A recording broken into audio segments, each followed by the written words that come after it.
Welcome to the Mystery College podcast. Today we're interviewing Jack Elias, and Jack has been doing hypnotherapy, mindfulness work for many, many decades. I actually went to see him as a client about 7 years back and for hypnotherapy service because I was having some anxiety and nervousness about approaching girls. I'm married now, so not my concern anymore. But one thing I was really struck by with Jack is his Finding True Magic program, where you go through the Buddhist five skandhas and you learn to liberate yourself from suffering through mindfulness work, hypnotherapy, and understanding. So, welcome to the show, Jack. Thank you. I forgot that you came to see me. Yeah, yeah, that That's was so long because I'm ago. old. Yeah, yeah. So, I'm really curious. So you've had a few teachers who really stand out with your background, like with Zen meditation and perhaps some tantrika stuff. I remember you had some really awesome Tibetan motifs in your office. So would you mind sharing like what led you to meditation, spirituality, hypnotherapy? Okay. Well, I was in college in my freshman year, 1965. I went, I wasn't like a big library, it was somewhere. And on a shelf was this little book, about this big pocket book, and it was called Zen Flesh, Zen Bones. And I, I took it home to my room and I opened it up and I read a couple of the little stories that were Zen koans, and my heart exploded. And I got up, literally started dancing around the room, and realized I'm home. And realized for 18 years, I've had a kind of a sadness, in the sort of unconscious sadness, because I wasn't home. It was quite an experience. So I started looking for books. There were about 3 books in 1965, 66 about Zen, not that many. So I read them and started just practicing from what I understood. And then at the end of my sophomore year, I had a big experience. And the next day, this acquaintance of mine, an older student, he handed me this brochure. He said, I think you'd be interested in this. And it was a brochure announcing the opening of the first Zen monastery in America, Tassajara Zen Mountain Center in California. So 2 weeks later, I was there, and I wanted to go to practice Zen. I had no idea, my great good fortune, that there was this really unique, highly evolved teacher there, Suzuki Roshi. So I got to study with Suzuki Roshi for very intimately. It was intimate for everyone. He practiced with us, ate meals with us, worked with us, and so I was with him for 5.5 years till he passed away, 1971. And then before he passed away, about a year before, we're sitting in the dining room in the city center, San Francisco Zen Center, and he's playing with his fork, and he says, "Somebody's coming. Maybe no one will be left at Zen Center but me." And he laughed. And shortly thereafter, Suzuki Roshi or Trungpa Rinpoche came to visit. And Trungpa Rinpoche was a very iconoclastic teacher. He didn't tolerate fake teachers. He quite publicly would put down fake teachers. He immediately fell in love with Suzuki Roshi, and he said at some point that meeting Suzuki Roshi was like meeting his own root guru. So this incredible, powerful connection that I got to be in the presence of, I got to witness. And so I knew when Suzuki Roshi passed away, I'd go study with Trungpa Rinpoche, which I did. So I went to Boulder, Colorado, his main center, and I was there for 16 years till he passed away. And then I have to back up a little.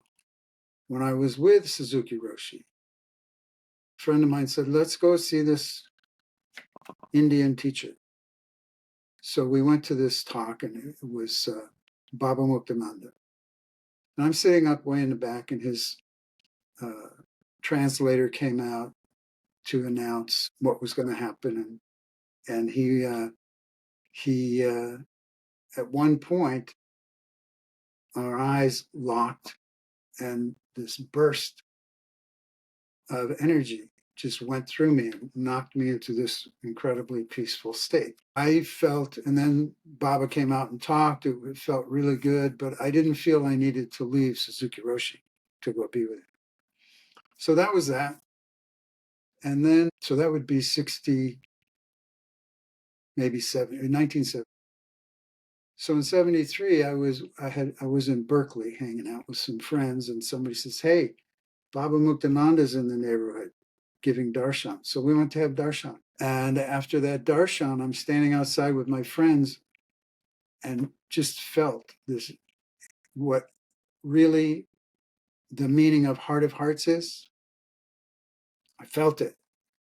And for a minute, I was confused, like, why am I having this with him and not with my Buddhist teachers? But I let go of any concern about it and just went about my business. And then I saw him again when Trungpa Rinpoche invited him to Boulder and give a joint talk in Boulder. And then I lost track of him. Never saw him again. I was vaguely aware he died in 82. In 85, a friend of mine who I hadn't seen since college found me and contacted me. She lived in Berkeley. I said, "I'll come and visit." So I went to visit her, and in the morning she said, "I know this great place to go eat food, go get breakfast." So we go to this place. We walk in, see this picture, big picture on the wall of this young woman. And I just blurt out, I said, "Who is that? She could be my sister. She looks just like the young women in my family." And somebody explained it. It was Guru Mai Chidvilasananda, who was Baba Muktananda's Dharma heir. And my friend, who was not a Siddha Yoga student, had taken me there because she liked the food. So we're sitting, eating, and talking to some people at the next table who are students. And I got this very familiar old feeling. But, I left. I was just there for the weekend. I went back to be with Trungpa Rinpoche. And the next year, I had 4 kids at that time. My 10-year-old daughter, my oldest child, was diagnosed with pulmonary hypertension, which is closing off of the blood vessels in the lungs. They don't know what causes it, no cure. They put her on oxygen just to make it easier for her to get to oxygen. That's not a cure. And 24/7 told us to move to sea level immediately because Boulder's at like 5,000 feet. So within a couple of weeks, we just ripped out of our whole life, away from our teacher, our Dharma community, my livelihood, everything. And we ended up on Orcas Island, which is off the coast of Washington, which is a perfect place. We were very fortunate to find it. And so while we're there, Trungpa Rinpoche dies. And I meet a couple of people who came from Seattle about every 3 or 4 weeks, practitioners, chiropractor and a massage therapist, to treat clients on Orcas. And after I'd known them for about a year, I was talking with one of them, and turned out he was a Siddha Yoga student. So I pretty much told him this same story, and I said, I'd love to meet her if she were ever to come to this country. And he says, "Oh, she comes, you might be able to meet her." So that was in December of 87. By March of 88, I had separated from my wife and moved to Bellingham on the mainland to figure out next steps. The next step in terms of livelihood was I was going to I found a school in Seattle, hypnotherapy school I was going to go to.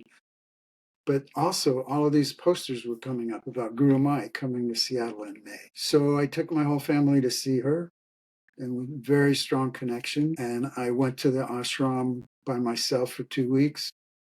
And then a month later, took my whole family and ended up taking my children. I mean, I divorced their mom. So I took my kids there every year for a month for like almost the next 15, 16 years. It was the best, because as far as I was concerned, the best environment for them to be in. So that's the mix of my teachers. But many The Tibetan teachers is kind of a big family. So I've been very fortunate to receive teachings from many teachers like Trungpa Rinpoche, Khenpo Rinpoche, Punlap Rinpoche, the Karmapa. Very fortunate. Turns out, a lot of people were kind of critical of me having so many different teachers.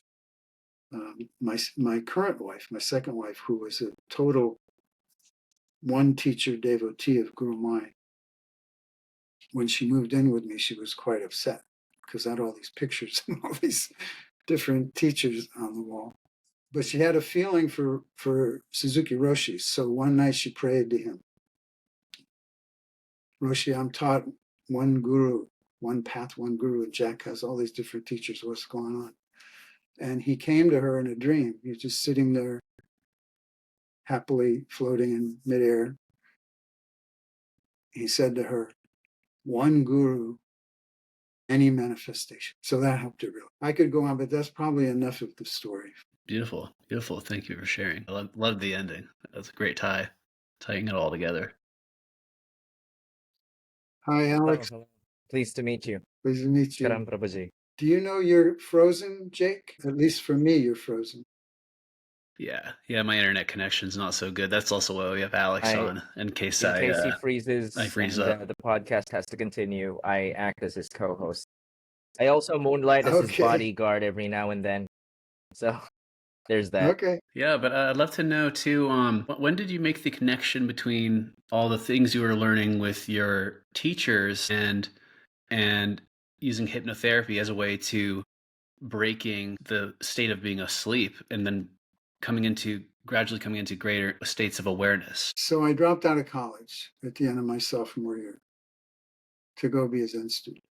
I didn't, and then a Tibetan Buddhist student. But once I grew up, meaning once I got married and had to get a real job, I started having a twinge of regret that I didn't have a degree. And so I was in sales, but my genuine motivation was to serve people. And I felt I had this energy, a lot to offer that I could communicate.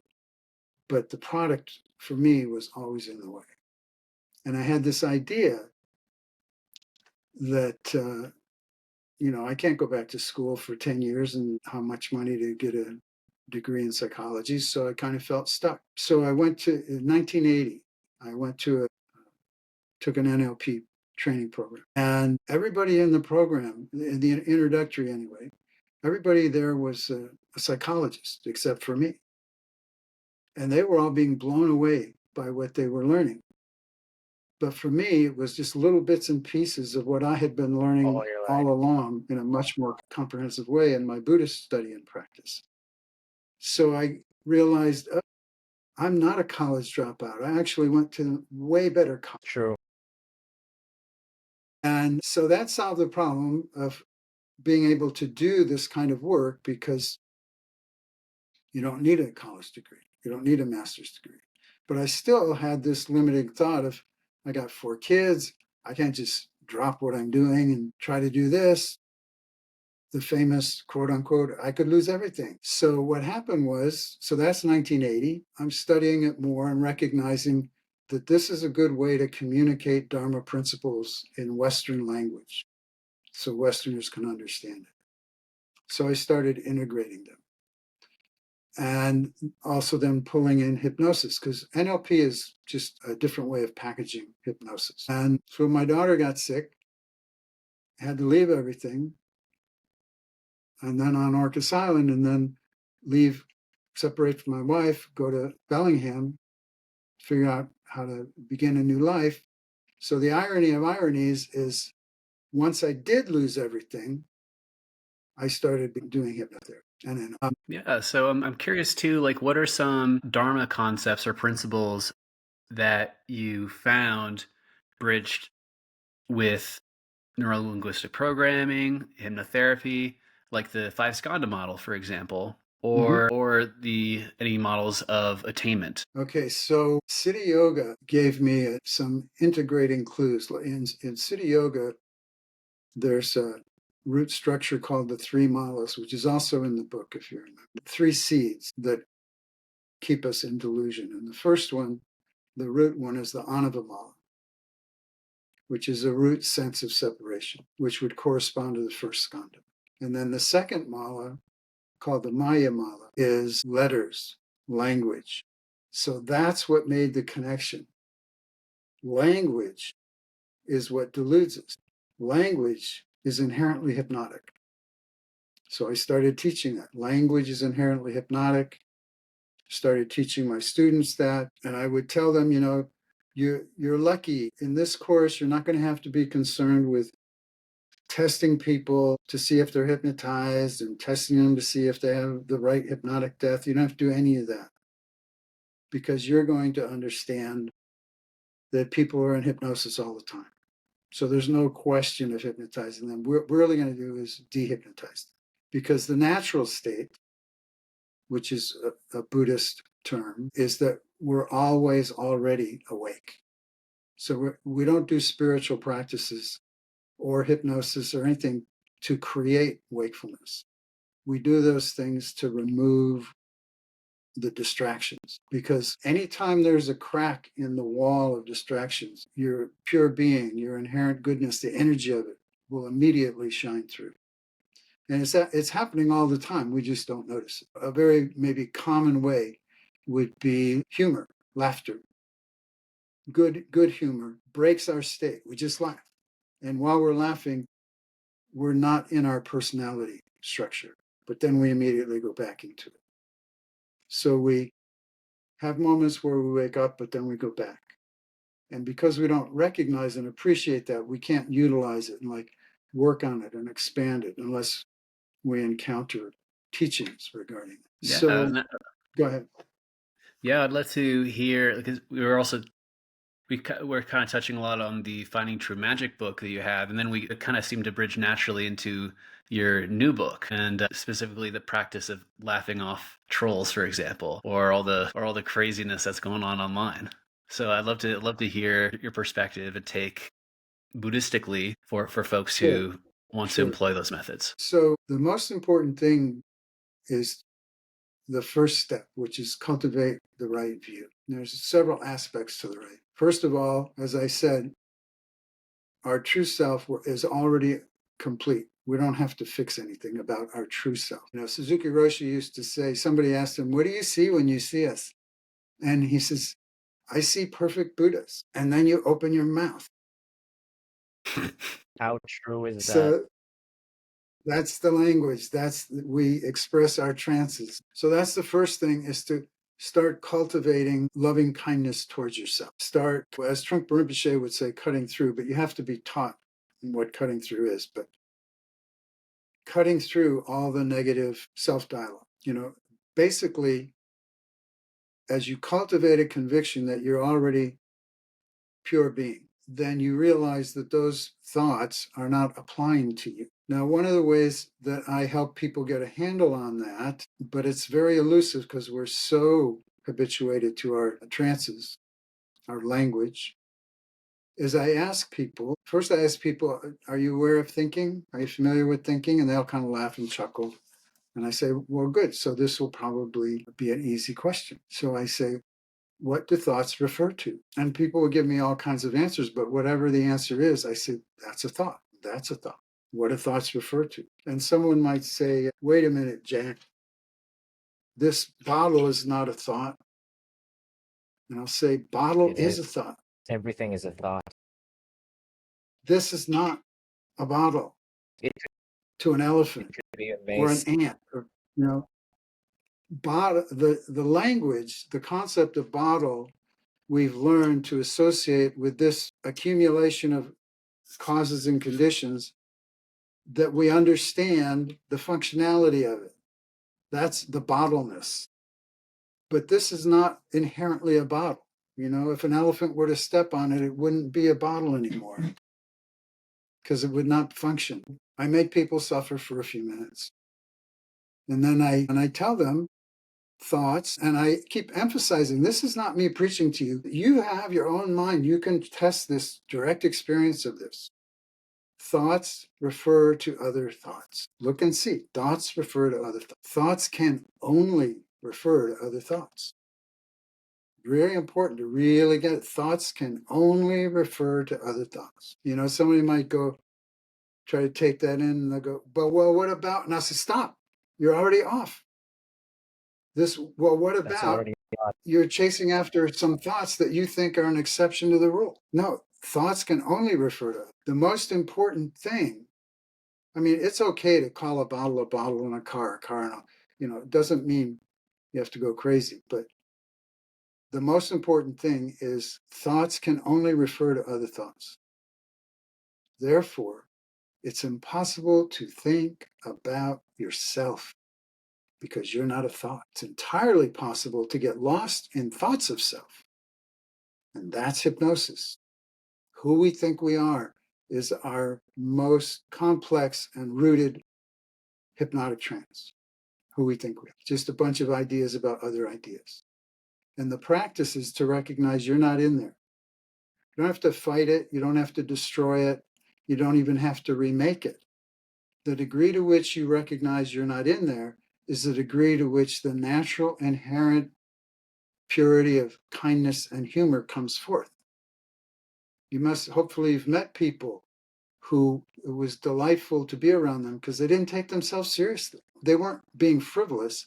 They were just being relaxed and open. What you see is what you get. So that's one big thing. Simple, but very challenging to hold on to. You have to, everything has to be practiced. But things go very fast when you are practicing the right thing. Yeah. So we definitely covered like right mind view and then also practice. And I'm also curious too about some other types of applications of this, being in that presence, releasing words and being fully present, releasing identity, attachment.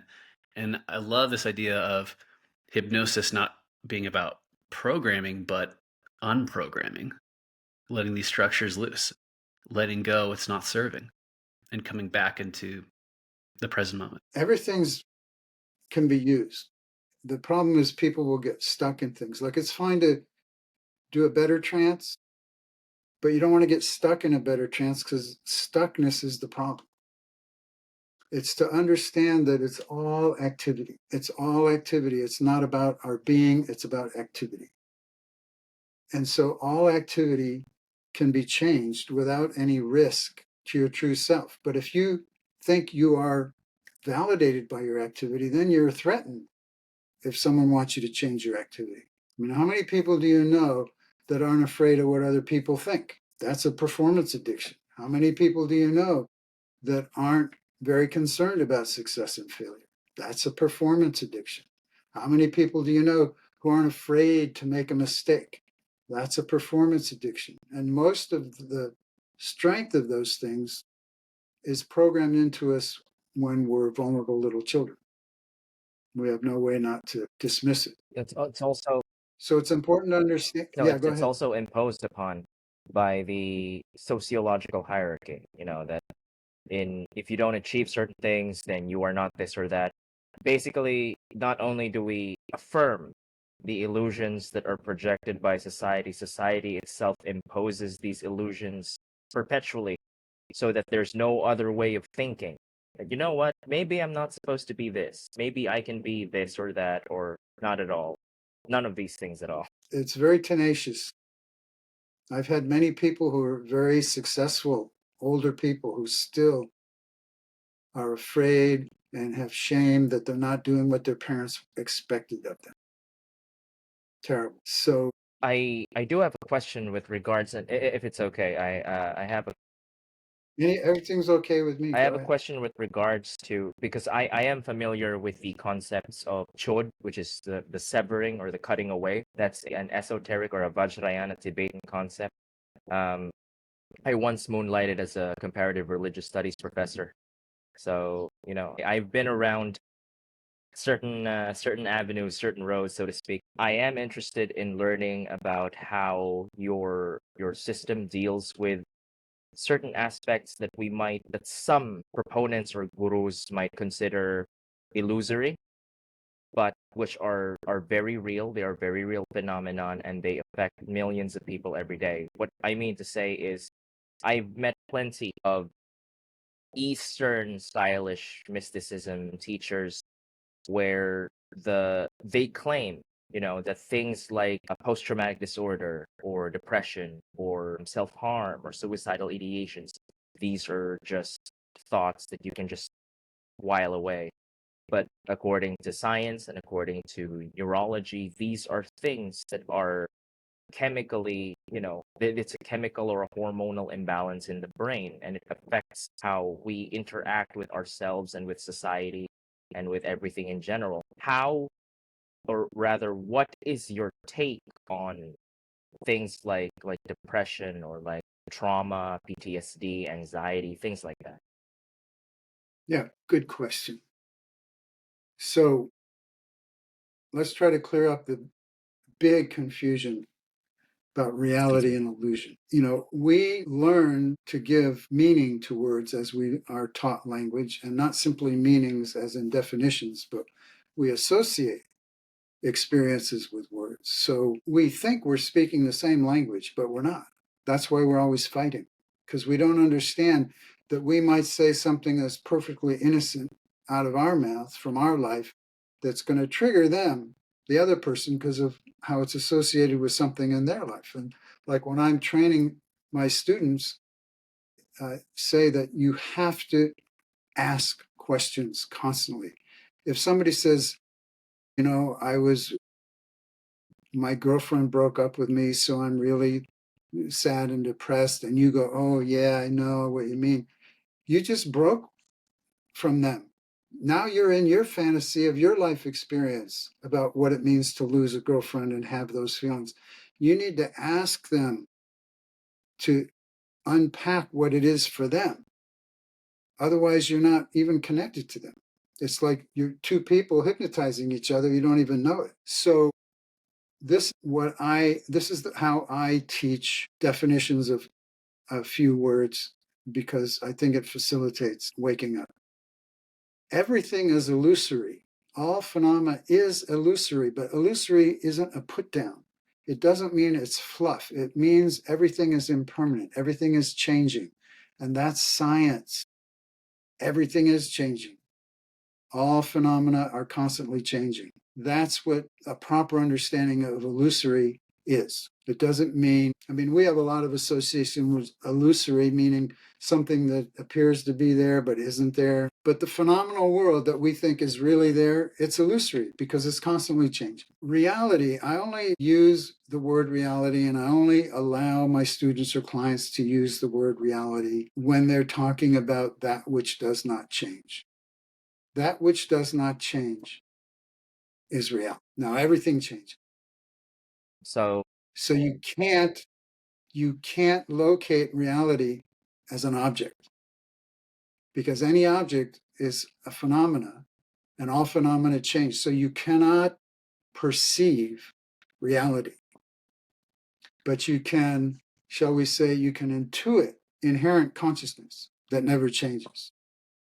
But you can't hold on to it, because that then would be an object. So trauma, depression, you name it, whatever it is, it's activities. Chemicals in the brain, for the most part, that kind of activity is generated by consciousness, by pre-existing delusions. So everything is open to be changed. I had a new client, a very energetic, ambitious man who really wants to learn and be successful spiritually as well as financially, and comes from a horrible background, lots of trauma, talking to me about all of this inner family hatred and stuff. And so I did a session with him. Generally my sessions look like just ordinary conversation, and then at some point there's a shift. But anyway, at the end, he told me how he had just completed this rigorous course in spirituality or something, manifesting and stuff. And at the end of the session, he was very soft and open, and he was quiet for a minute, and he just shook his head and he says, I just learned more from you in 40 minutes than from that course in 3 weeks. And it's not me. It's that I have the gift from being associated with my teachers. I'm not a great student, but I was smart enough to hang out with them a lot. So something sank in. That's how it works vibrationally. And so I'm able to help people contact the inherent healing power that's part of their pure being. I know how to get them to let it function, and then it takes over. So I've had people release phobias in one session. I've had people release trauma in one session. I've had people in 2 or 3 sessions stop behaving. See, I hope this doesn't get too convoluted, but one of the main qualities that makes language hypnotic, one of the main aspects is nouns, because we're taught that nouns are things. As soon as we have a noun, we are relating to a imaginary thing, because there are no things. There are no things. There's just the appearance of things. Like the main one is the body. Of course, I have a body. But if you say, hold on there, just take a breath, you know enough science to know that this body is about 130 trillion individual cells in this amazing activity, this amazing gestalt of millions of perfectly coordinated activities, giving the appearance and the sensation of having a body. You have learned to interpret and label those changing flux of sensation as the body, my body. And that focusing on my body diminishes your sensitivity to the aliveness, the flux of aliveness. And then you add on top of that all the ideas of self, where you put your attention on all these ideas of self, good, bad, happy, sad, whatever. Again, the more attention you put out in these conceptual trances, the less you feel your aliveness and intuitive wisdom that's right there. So if people talk to me about neuroscience and stuff like that, I will use that to talk to them. But I don't believe in it. You don't need to believe in anything. I just try stuff. I just invite people to try changing their perspective, their activity, and then we, test and find out what happens. I had a woman bring me her daughter, 3-year-old daughter. She was having life-threatening asthma attacks every night, and the ambulance would have to come and rush her to the hospital. And they put her on all these machines. And after about a week of that, they said, this is all we can do for her. So we're going to put these machines in your house so you don't have to do this ambulance thing every time. And basically, this is it. And so she thought, well, if that's it, I might as well try a quack. And so she called me. That was a joke. Yeah. So she came, she brought her daughter, and within 20, 30 seconds, I had her sitting on my lap on the floor. And the key to communication, the key to healing communication, the healing transformative communication is rapport, warmth, respect, not performative warmth, genuine warmth, respect for the being. So she's on my lap and she's 3. So I says, do you when you eat, you digest your food, your body knows how to digest your food? And she goes, yeah. And you don't know how to do that, but your body knows how to do that. And she goes, yeah. And I says, you ever get a cut and get a scab, and then the scab falls off and the skin is like brand new? She says, yeah. And I says, you didn't know how to do that, right? And she says, no. I says, no, it's like your body does that. I said, it's kind of like your inside mind does those things. And then we have our outside mind that we're talking to each other right now. And then I showed her, I said, when I was your age, I had a cut, and when the scab fell off, it was brand new. And I thought, wow, that's interesting, because I was always watching, if you're a kid and you have a scab, you watch it every day. But then I got another cut, and I bumped it, and the scab came off, and it made a scar. So that's what happens if you don't allow the scab to fall off naturally. I mean, I didn't think that fancy language at the time, but I learned that. So then She goes, you can't see it, but I have this scar right here. I got when I was about 3 or 4. And when I got that cut, I went, oh, that would be a very cool scar. So I intentionally picked it. And remember, she's on my lap and I'm telling her this story. I picked it and look, it's still there. I'm like 48 now. I'm way old and it's still there. I don't know how to do that, but my inside mind knows how to keep making that. Isn't that amazing? She's going, yeah. He says, your inside mind is creating all of this problem, right? You're not doing it. You're not saying, I'm going to decide to really have a hard time, right? No, your inside mind is doing that because sometimes our inside mind gets confused. It has to be able to express itself. Now, I used age appropriate language for her. I'm upgrading a little bit here. It has to express itself. And if it can't express itself naturally, it has to do it other ways. And I think, if we tell your inside mind, it's okay when you have something that's starting to bother you, you could sing about it. You could draw a picture of it. You could dance around and sing. You could talk to your mom. I looked at her mom. You'd be willing to talk to her about anything, right? She says, yeah. So I see, you could talk to your mom. You could draw pictures. You could do this. You could do that. And then at the end, towards the end, I gave her this really nice little rock. And I said, this rock is going to remind you that you're friends now with your inside mind. And you guys, it's free to communicate in the best way. And so they left. I never heard back. So I didn't know what happened. One day I got a call. Someone says, I'm calling for see about a hypnotherapy session. I says, great. How did you find out about me? And she said, a coworker of mine. And she said the name. And I said, that sounds kind of familiar, but I'm not placing it. Can you tell me more? And she says, well, she just told me that she brought her 3-year-old daughter to you to get rid of asthma attacks. And they went away and she never had them again. And this phone call with this person was 5 years later from the session with the little girl. Releasing the healing power. You can do anything. I had a guy come into me one time, kind of a big guy, obviously been through shit in his life. He came in with a big pack of stuff. He plopped it on my desk. I said, what's this? And he says, this is my record so that you know I've already been caught and prosecuted and served time for pedophilia. So you don't think you have to call the police on me. It's already done deal. I'm here because the program I'm in to, prevent recidivism is not working. I can tell it's not working. So he had enough courage and intention to heal, to go out and look for something. That's important.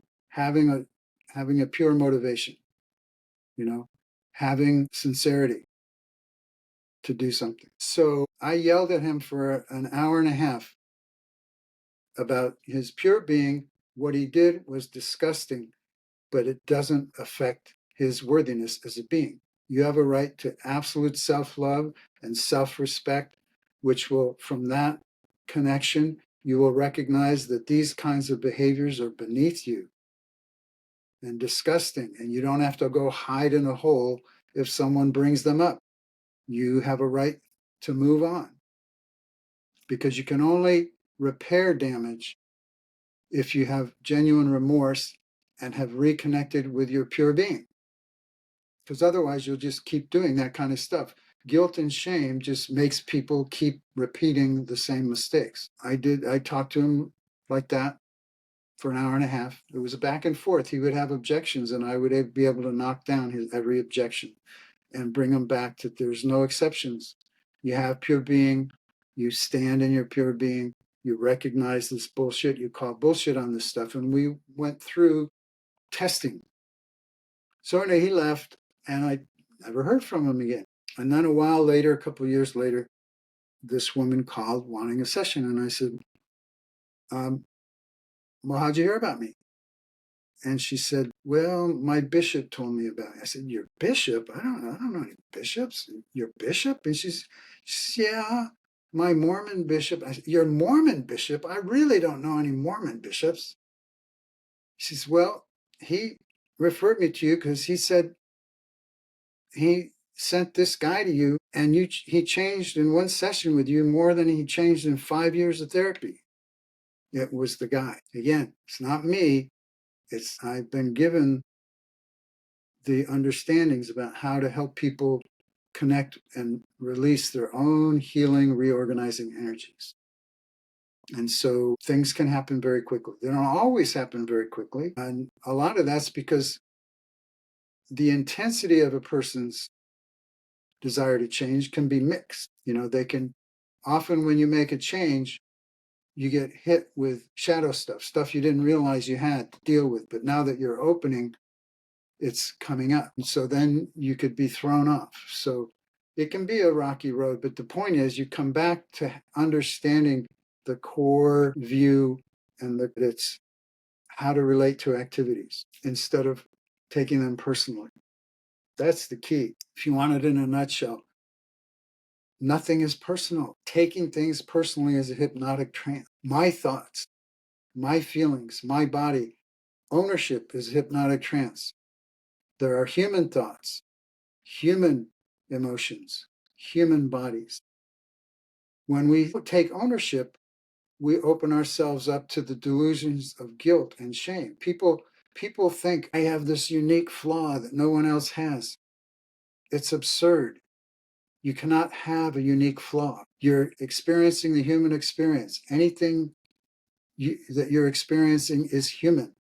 So when you realize it's not a unique flaw, you can put it out in the sunshine and fresh air so that it can transform. That hiding, taking things personally, hiding it, which again, we get taught to do that very strongly in varying degrees as children.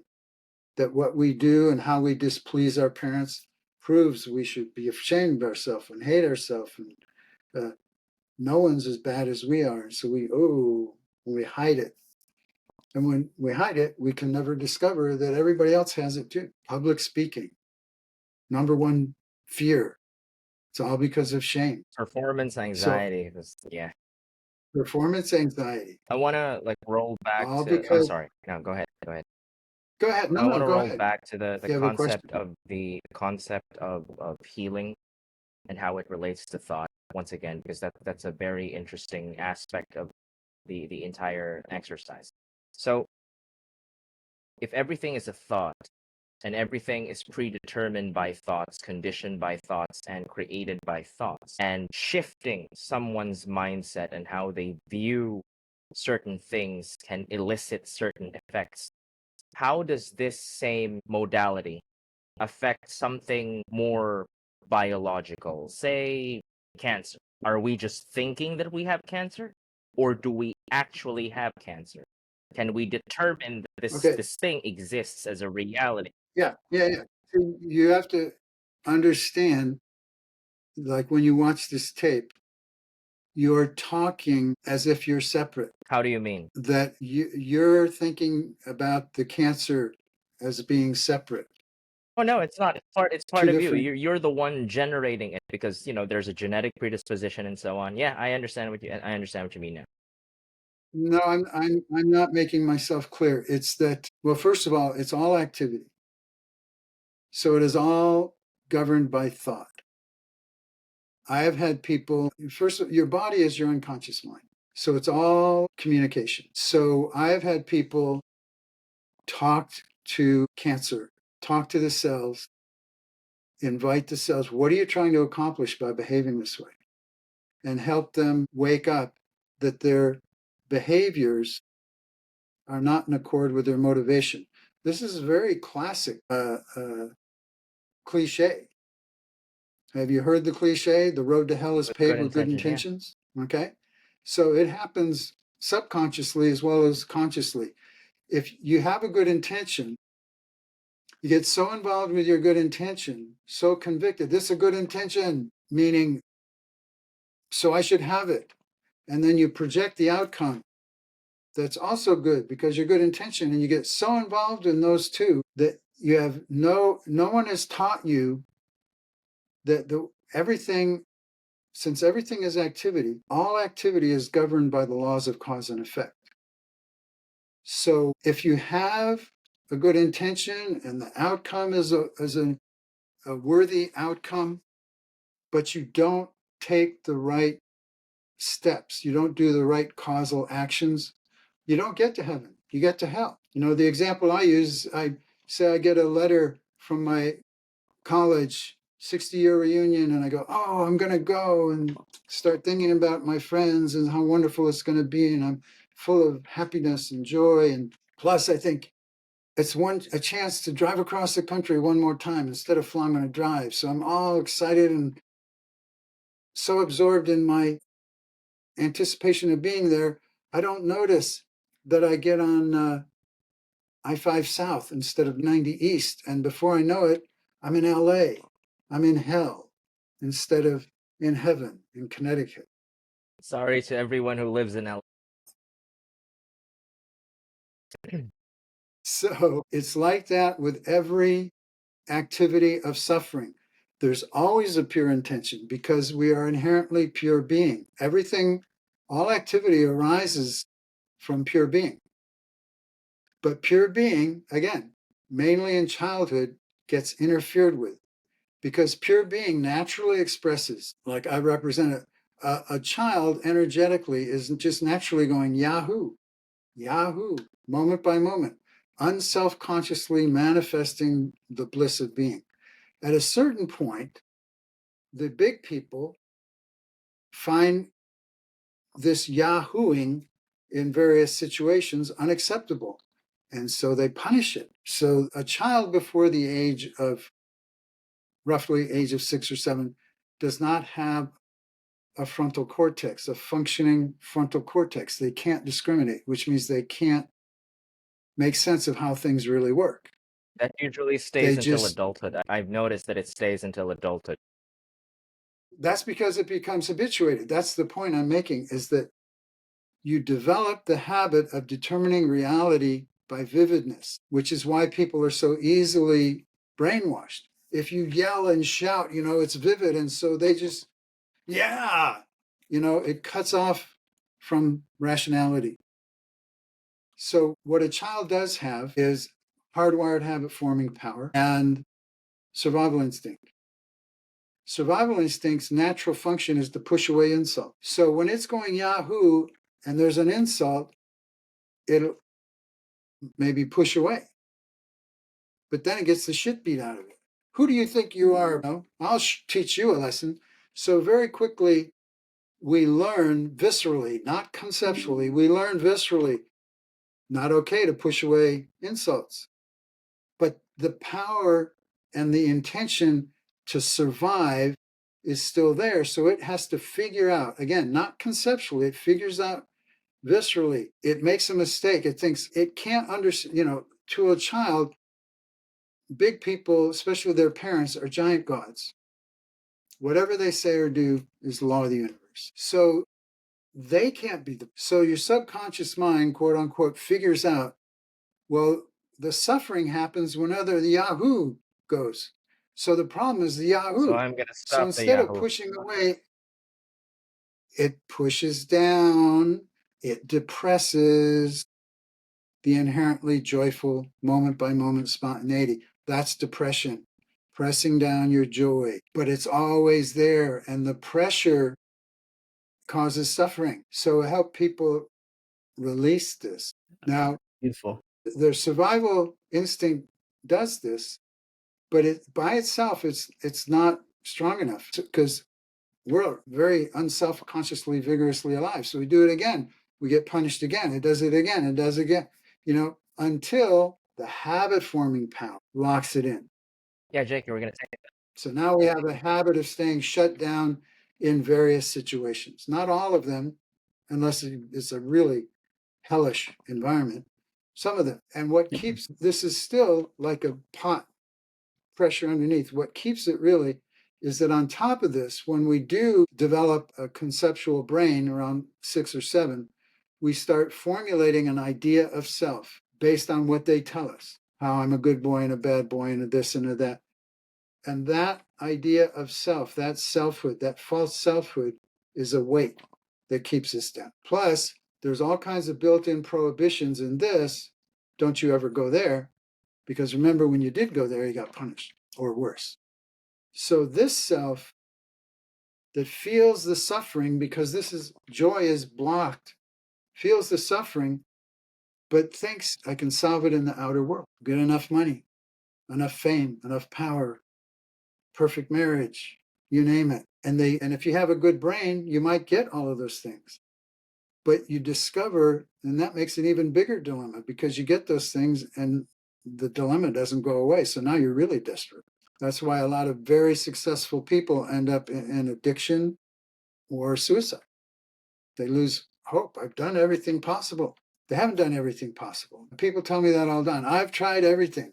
No, you've just tried lots of things that don't work. It's like, if we're in this room, and the other thing, the other delusion is, but I've been doing it for so long. I can't possibly just change it. And I say, well, the logic you have there is you have the logic of one context of causality, which is physical. Like if you dig a trench, 10-foot long trench, 10-foot deep, yeah, maybe it'll take you a week. But then to fill it in, maybe it'll just take you a day. So shorter to fill it in than to create it. But there's a different law of causality that applies to your being, your suffering, your consciousness, and that's electromagnetic.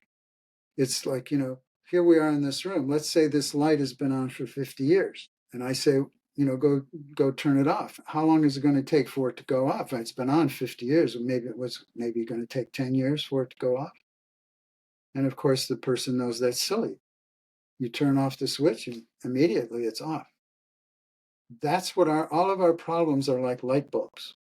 If you find the switch and turn it off, they go away. And then, like with cancer, something that involves a substantial material, it can take a while for it to be processed out of the body, but it's like if you cut the root of a tree, it's going to be there for a while. But for all intents and purposes, it's dead. So I always go for, let's see if we can get it. Because if there's enough responsiveness from the consciousness that's not programmed by inhibitions and prohibitions, you can definitely have so-called miraculous healing. So I don't Beautiful. let Yeah. I Jake, don't let go ahead. stories about neurology and genes, and I don't let that be a limiting factor. Yeah, absolutely. Absolutely. And I'd like to know, Jack, how you're doing on time. Like, Alex and I are good, but I just want to make sure we're not taking too much of your time. Okay, I could do another 15. 15 minutes? Okay, cool. Sounds great. One thing I love to bridge to is, let's say someone's gone through this process where they dehypnotize themselves, they are in perfect presence. So when they've attained this process, or they attain this state, and that's the norm for them, that's the normal equilibrium they experience and have realized, what does it look like for them to transition into teaching, like your True Magic course that you share, like in person, online? What does it look like when people are sharing these states, transmissions, or teachings through a modality like hypnotherapy, or through more other things like esoteric Buddhism? What does it look like? Well, I think in there, a concern people have is about being perfect. You don't have to be perfect. You just have to be open and sincere. One of the best ways to help people heal is if you're open about what you're struggling, which is the opposite. I mean, maybe it's changed now, but 30 years ago or so, from the therapist I talked to, you never disclose to your client. I wasn't indoctrinated in that. So you don't have to be perfect. You don't get rid of that idea, because for one thing, you already are perfect and your client's already perfect. So it's how to play with the shadows, how to stop taking things personally, stop taking them seriously. Doesn't mean be frivolous. It just means you get to keep your dignity no matter what's occurring. Your dignity, your worth as a being cannot be diminished by anything in the realm of activity. Can't be diminished by anything you've ever thought or said or done. It can't be diminished by anything anybody else has ever thought or said or done to you or about you. So I put this together a few years ago after listening for a long time. People talk about being confused. And so one day, I don't remember how exactly, I just said, oh, confused. I tell people about language is inherently hypnotic. So let's look at confusion. And it's immediately apparent. Con means with, fusion means pour together. So you get a state of confusion anytime you pour things together that don't go together. Because now you're hallucinating, you're dealing with this thing, but that thing is concept. When really what you need to deal with is these two things, because this doesn't exist. This is just a fantasy. So I developed this paradigm of 18 types of confusion that create all of our suffering. And the root confusion from which all the other ones arise is confusing pure being, the worth of pure being, with judged activity. And this is what we get in varying degrees in childhood. We're going along unselfconsciously, Yahoo, we do something, and then we get feedback. We get punished. We experience coldness, neglect, withdrawal of love and support. And they tell us, you're bad. They stop loving us to correct our mistake. It would be fine they don't understand that real communication is twofold, two channels, a constant loving support being to being, and correcting the mistake with better functional knowledge. So the difference, very simple, is like, you made that mistake, you dumb shit, versus, oh, that's a very common mistake, sweetheart, that, I made that when I was your age all the time. Here, let me show you how to do it. It's kind of fun when you make a mistake. How many parents do you know that said, oh, sweetie, it's kind of fun to make mistakes. It's just how we learn. As opposed to, God damn it, I'm sick of cleaning up after you, you dumb little blah, blah. Very powerful. And remember, child doesn't have a cognitive faculty. What they do have is hardwired habit forming power. The way we learn anything is through repetition and vividness. So just imagine how many thousands of vivid, repeated negative inputs a child can get in those first 6 years from these giants. Creates very powerful habitual patterns of activity, but you can't, that are fused with the worth of your being. So once you know that's what's going on, it's much easier to help the person separate being from the behavior. Examine the behavior, can fearlessly examine the behavior, because your worth of being is not at stake. No shame, no blame, no guilt. So when there's no danger in terms of your being, then you can fearlessly recognize if you made a mistake that causes harm.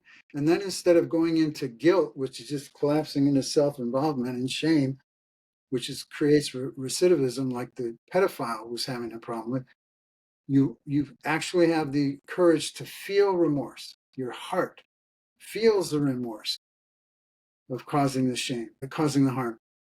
And it naturally generates a motivation to repair the harm.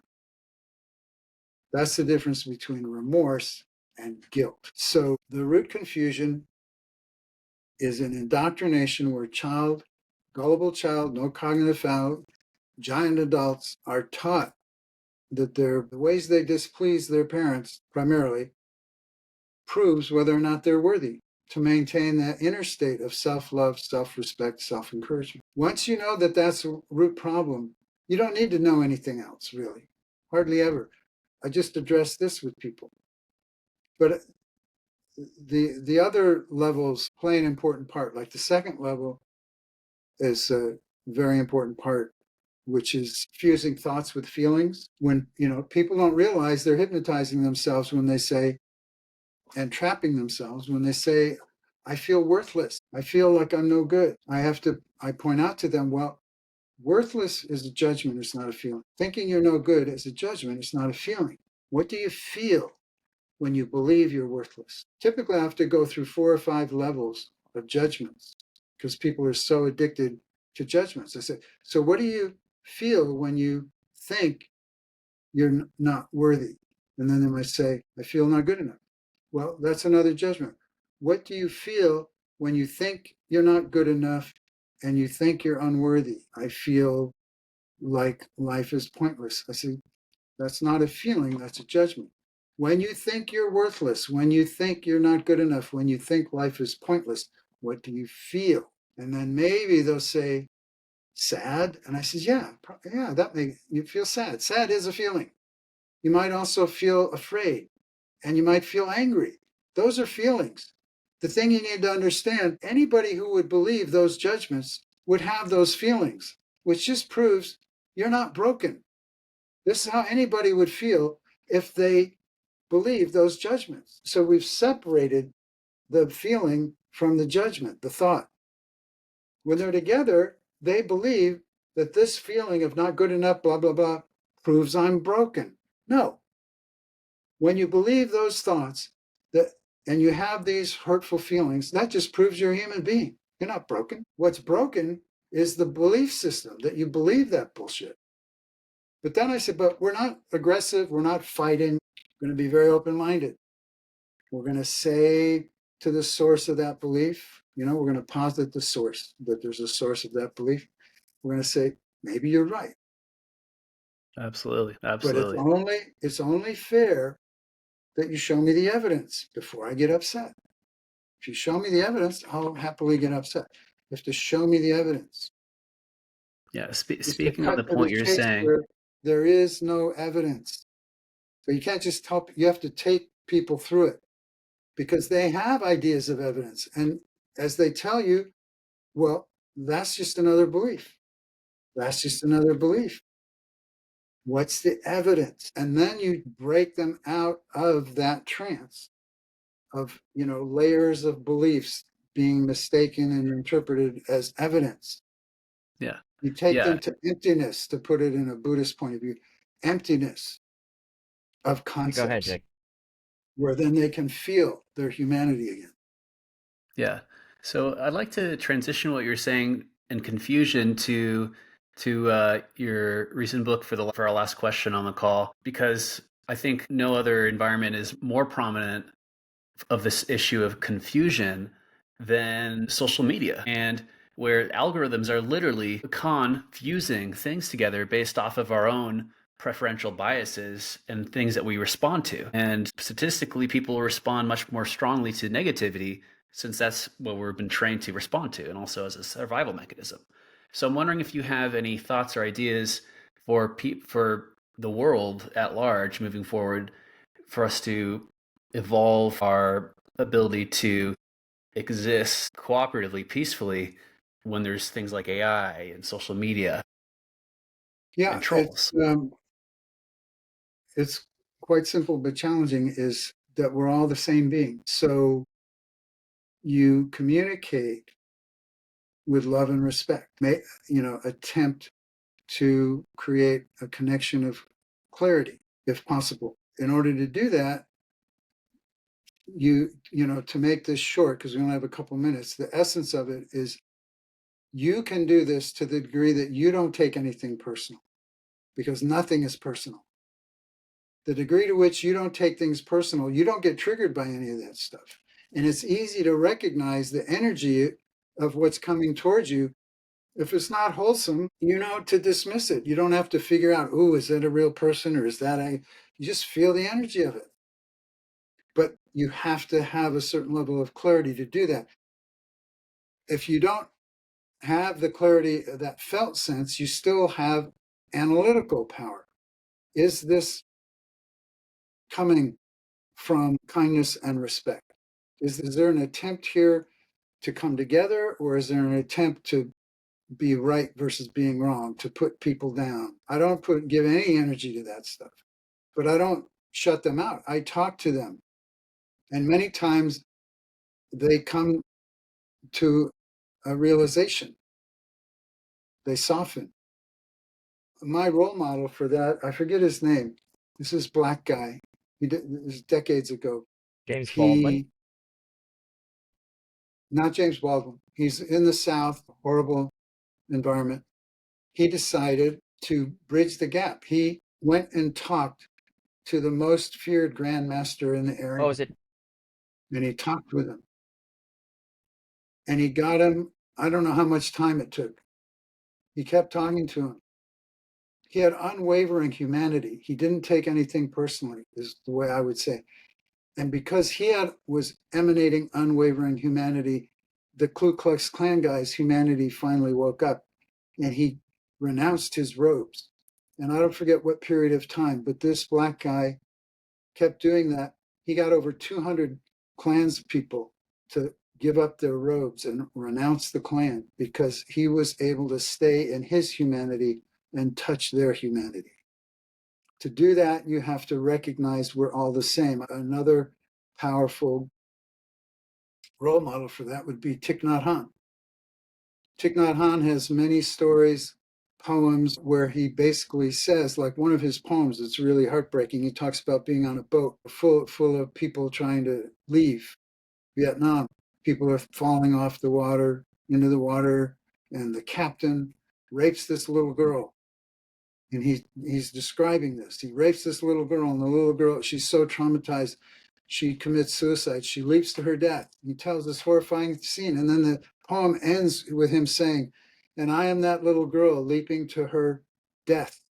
And I am the captain whose heart has not yet opened.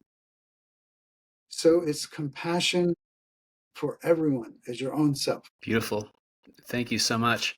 And where's the best place that people can find you, your works, books, Oh, courses?